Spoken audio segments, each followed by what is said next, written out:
तो दोस्तों यहाँ पर वीडियो में मेरे काफ़ी सारे कमेंट आ रहे थे कि सर मुझे आरएविल के बारे में बताइए। तो दोस्तों आज का जो वीडियो है ये है आरएविल के बारे में। और ये आरएविल जो है दोस्तों water supply project, specially rural water supply project के लिए है, जो कि जल जीवन मिशंस में जो है हम देखेंगे। ठीक है, तो ये आरएविल उससे है, तो इसके कंपेयर जो होता है दूसरे आरएविल से मत करिएगा, लेकिन प्रोसीजर वही होता है। ठीक है, तो आरएविल में जो है आज हम क्या क्या टॉपिक डिस्कस करेंगे तो एक बार जान लेते हैं। तो दोस्तों आरएविल में हम टॉपिक ऑफ डिस्कशंस रहेगा कि इसमें जो है क्या क्या डॉक्यूमेंट्स लगते हैं। ठीक है, इसमें क्या क्या डॉक्यूमेंट्स है। तो दोस्तों इसमें जो डॉक्यूमेंट्स रहेंगे आरएविल में हम उनको देखेंगे। जब आरएविल बनता है तो उसमें रखता है सर फॉर्म नंबर 27। ठीक है, फॉर्म नंबर 27 जो है ये स्टेट गवर्नमेंट्स में जो आरएविल बनाने के लिए यूज़ होता है। फिर उसके बाद दोस्तों यहाँ पर होता है मेजरमेंट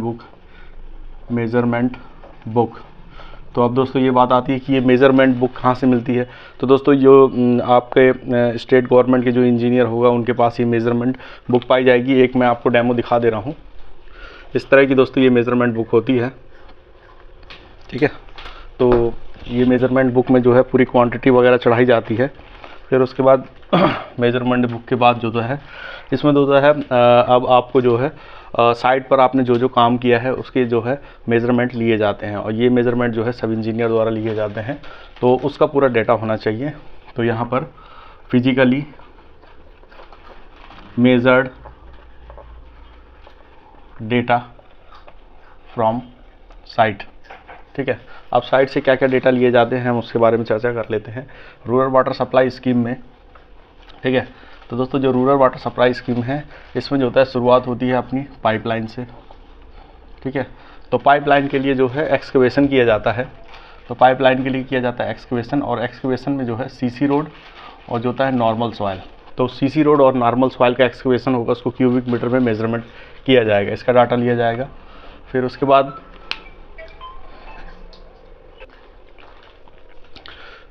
दोस्तों पाइपलाइन में जो है पाइपलाइन लेइंग का काम होता है। ठीक है, पाइपलाइन लेइंग का जो काम होता है उसमें अलग अलग साइज़ के पाइप होते हैं, 4 इंच के, 3 इंच के, 2.5 इंच के, इन सब का मेज़रमेंट लिया जाता है। और पूरा जो मेज़रमेंट लेने के बाद जो है इसको रिकॉर्ड करके MB में रिकॉर्ड किया जाता है। ठीक है, तो ये इसकी रिक्वायरमेंट हो गई। ठीक है, फिर उसके बाद दोस्तों इसमें चाहिए पड़ते क्यूब टेस्ट सर्टिफिकेट। ठीक है, क्यूब टेस्ट सर्टिफिकेट। तो क्यूब टेस्ट सर्टिफिकेट में दोस्तों जो टेस्ट सर्टिफिकेट है आपके नियरेस्ट NABL लैब से टेस्टेड होना चाहिए। NABL लैब से क्यूब टेस्ट होना चाहिए और रिकॉर्ड होना चाहिए। इसकी जो है रिपोर्ट आनी चाहिए। और इसमें जो है 10% जो है, 90% रिपोर्ट आप इसकी दे सकते हैं, लेकिन जो 10% रिपोर्ट है वो गवर्नमेंट पॉलीटेक्निक कॉलेज की होनी चाहिए, गवर्नमेंट पॉलीटेक्निक कॉलेज की। ठीक है, क्यूब टेस्ट। फिर उसके बाद जो होता है TPI। ठीक है, TPI का मतलब होता है थर्ड पार्टी इंस्पेक्शन रिपोर्ट।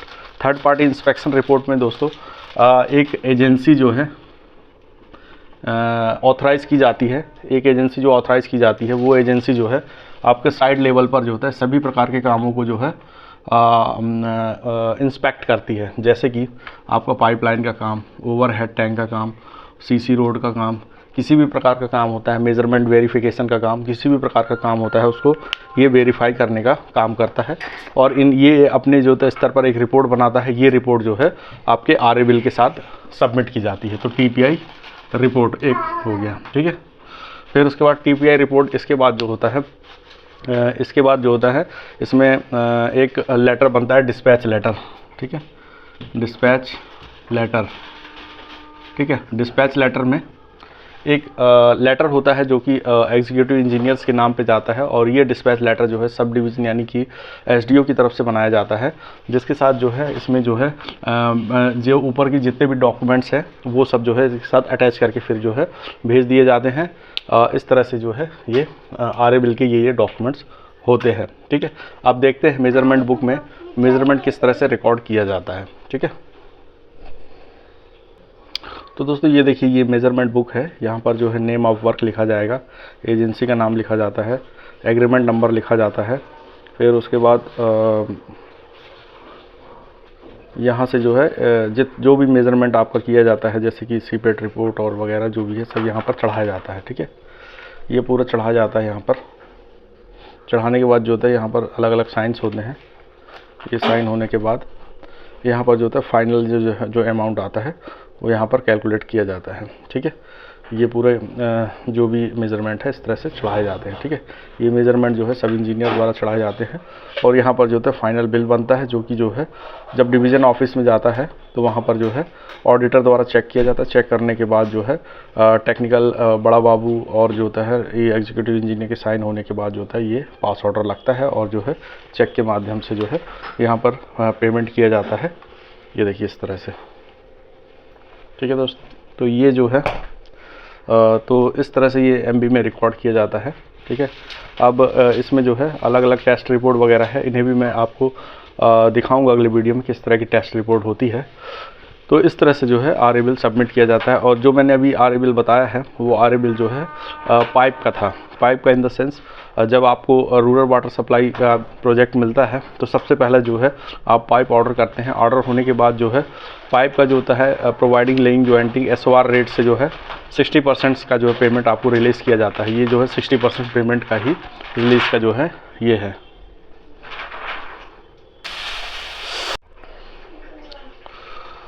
तो दोस्तों अब जानेंगे कि आर ए बिल कौन कौन से टाइप के होते हैं। टाइप का मतलब होता है कि आर ए बिल में जो होता है किस तरह का मेज़रमेंट, किस किस टाइप का मेज़रमेंट चढ़ाया जाता है, ये जानना है बहुत ज़रूरी है। क्योंकि अभी वाटर सप्लाई के काफ़ी सारे प्रोजेक्ट आए हुए हैं और इसमें जो है बिलिंग इंजीनियर्स के लिए ये वीडियो जो होता है काफ़ी हेल्पफुल है। ठीक है, तो आपके जो है लगभग 6 करोड़ के जो प्रोजेक्ट है और इससे भी ज़्यादा जो 200 करोड़ के प्रोजेक्ट है, तो उसमें एक पर्टिकुलर्स गांव में जो है अलग अलग वर्क होता है और अलग अलग वर्क के लिए जो है आर ए बिल जो होता है एक साथ भी बनाया जा सकता है, डिपेंड अपॉन आपने कितनी क्वांटिटी में काम किया है, और या फिर अलग अलग भी आप उसको आर ए बिल पे ले सकते हैं। सपोज अगर आपने एक मंथ में जो है pipe, overhead tank, LT connection सब कुछ कर लिया तो आप एक साथ भी बना सकते हैं या फिर अलग अलग भी ले सकते हैं। और सबसे पहले आर ए बिल जो होता है वो होता है पाइपलाइन का। पाइपलाइन जो है जब आप परचेस करते हैं और साइट पर जो है इसे जो होता है डंप करते हैं तो आपको जो होता है 60% का जो है पेमेंट जो है रिलीज़ किया जाता है। फिर उसके बाद यहाँ पर प्रोवाइडिंग लेइंग जॉइंटिंग होता है। प्रोवाइडिंग लेइंग जॉइंटिंग का बिल जो है 40% जो है जब आप एक्सकेवेशंस करके और ट्रेंच वगैरह करके डाल देते हैं तब मिलता है। फिर उसके बाद ओवरहेड टैंक है। ओवरहेड टैंक में है 4 स्टेज में बिल मिलता है।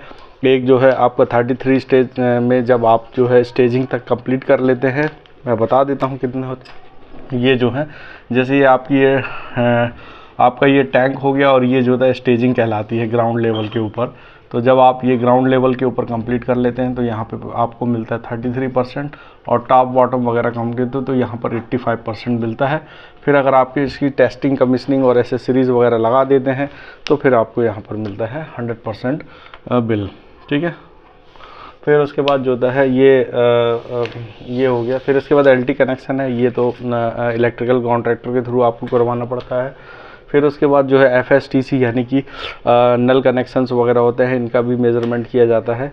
फिर उसके बाद और चैम्बर वगैरह और जो कुछ एक्सेसरीज़ वगैरह होती है उनका, ट्यूबवेल वगैरह, सबमर्सिबल, इनके अलग अलग आर ए बिल बनाए जाते हैं। ठीक है, अब बात आती है कि दोस्तों ये जो आर ए बिल अपन जो बना रहे हैं तो ये आर ए बिल से जो है आर ए बिल जो है बनाया किस लिए जाता है, ठीक है, और ये किस तरह से बनाया जाता है। ठीक है, तो दोस्तों आर ए बिल जो जनरली जो है सब इंजीनियर के द्वारा रेडी किया जाता है और ये आर ए बिल जो है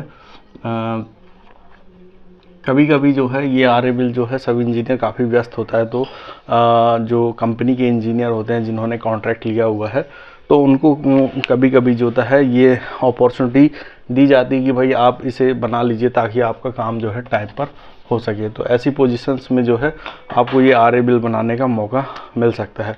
तो ऐसी स्थिति में दोस्तों आपको ध्यान ये रखना है कि जो भी मेज़रमेंट लिया जाता है उसको जो है आपको जो होता है MB में सबसे पहले रिकॉर्ड करना है। ठीक है, रिकॉर्ड करना है। जैसे कि पाइपलाइन है, पाइपलाइन का फिर उसके बाद ओवरहेड टैंक कितना हुआ है, ठीक है, फिर उसके बाद कितना कंस्ट्रक्शन हुआ है, बाकी का और जो भी काम है वो सब कितना हुआ इनको आपको एमबी में रिकॉर्ड करना है। ये आप सब इंजीनियर की मदद से उससे पूछ के कर सकते हैं, या फिर जो है आपको एक पर्टिकुलर पुरानी किसी भी एमबी जैसे कि मैंने अभी दिखाया है उस तरह से आपको उतारना पड़ेगा। और यदि आप पर्टिकुलर उसको पीडीएफ चाहते हैं तो मैं वो पीडीएफ दे दूँगा, तो आप वहाँ से पीडीएफ भी देख सकते हैं। ठीक है, फिर उसके बाद एमबी में रिकॉर्ड करने के बाद आता है आपको इसका जो है एब्स्ट्रैक्ट बनाना पड़ता है।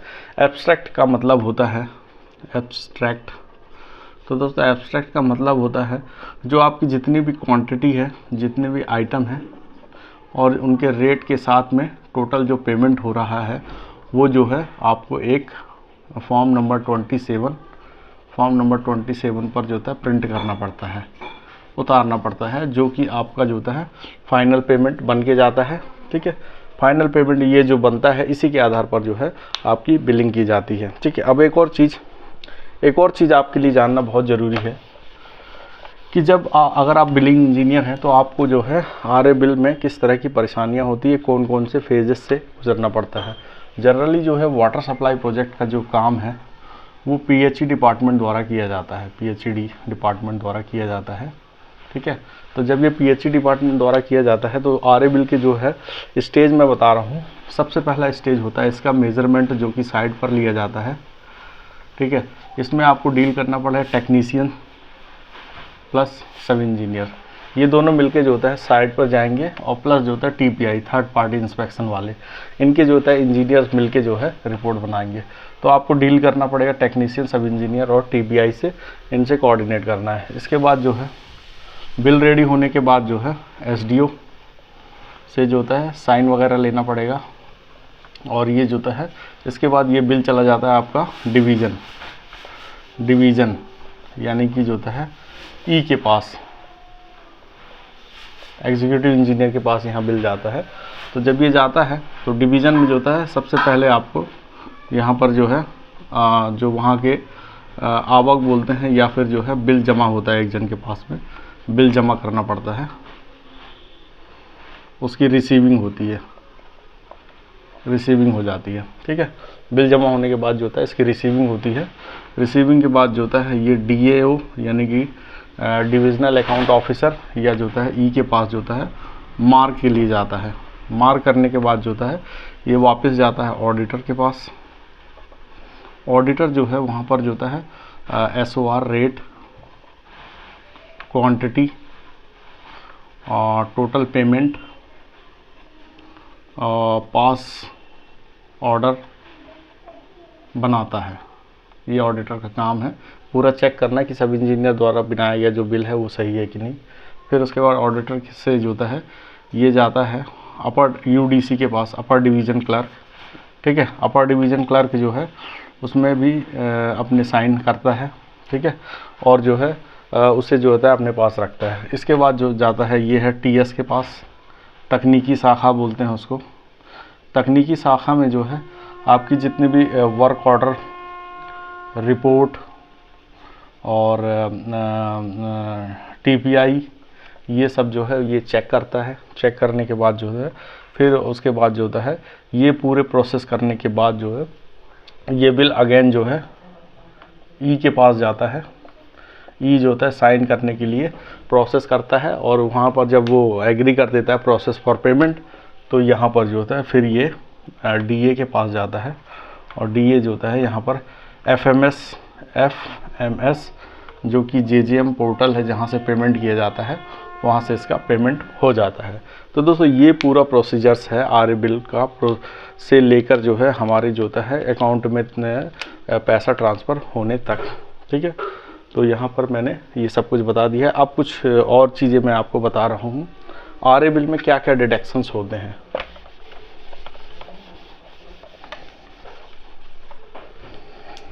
डिडक्शन इन आरए बिल,